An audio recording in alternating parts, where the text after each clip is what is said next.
The hardest thing about Ramadan, a lot of the people who have an eating disorder say, is that it's all centered around food. Um, People who have an eating disorder like bulimia, anorexia, or both. Um, this can bring sometimes back painful memories. An 18-hour spiritual fast is not easy, and for some people, the month can be a difficult and challenging one, especially for people, like I mentioned, with eating disorder. Especially some of the people who have these eating disorders are mostly teenagers.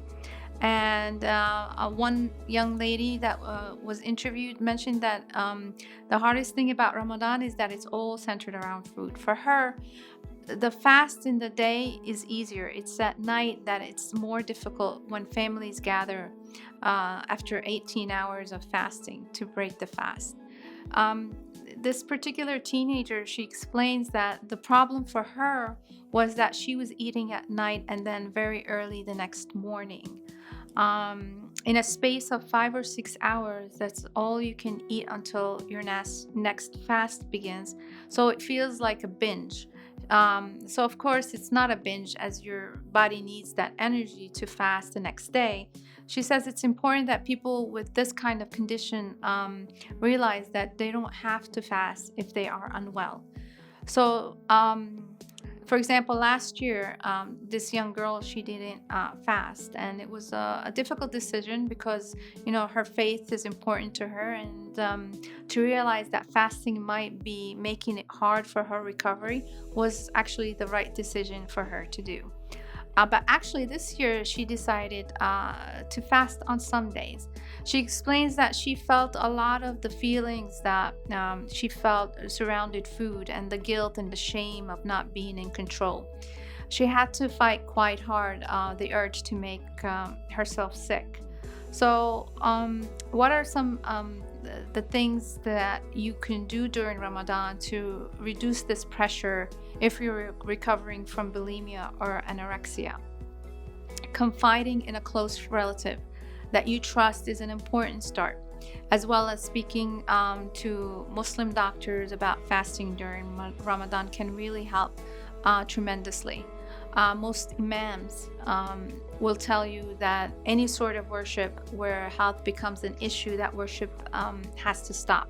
So they explain that instead of fasting, people can pay fidya, where they pay over the month for a poor person to eat. Many young teenagers who were diagnosed with anorexia has started a Ramadan and eating disorders blog to raise awareness in the Muslim community. So that is anyone can Google these blogs and find support during this time of faith and recovery.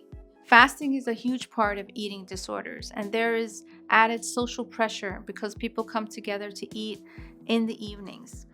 Another teenager explains. So you need the medical treatment.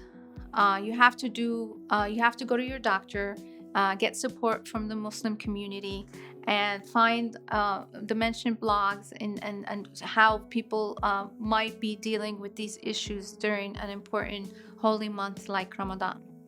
So actually, Islam is a religion of peace and doesn't stand in the way of your recovery. It aids it.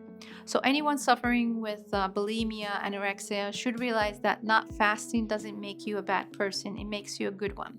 To make a choice to look after your body and mind.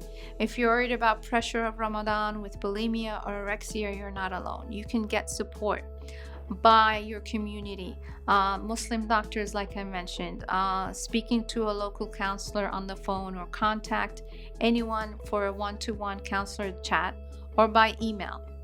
Speaking to another young person with similar issues who are recovering is also very beneficial. Reading letters from young people on Ask Sam or writing one yourself sometimes helps to express how you feel. Like I mentioned, speak to an imam or speak to a Muslim doctor in your community and a close relative, whether it's a parent or someone you trust and confide in.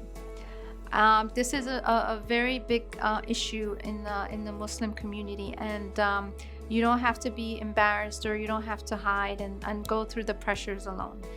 Seek out help and seek out your doctor and your community, even a relative, to get through this important holy month.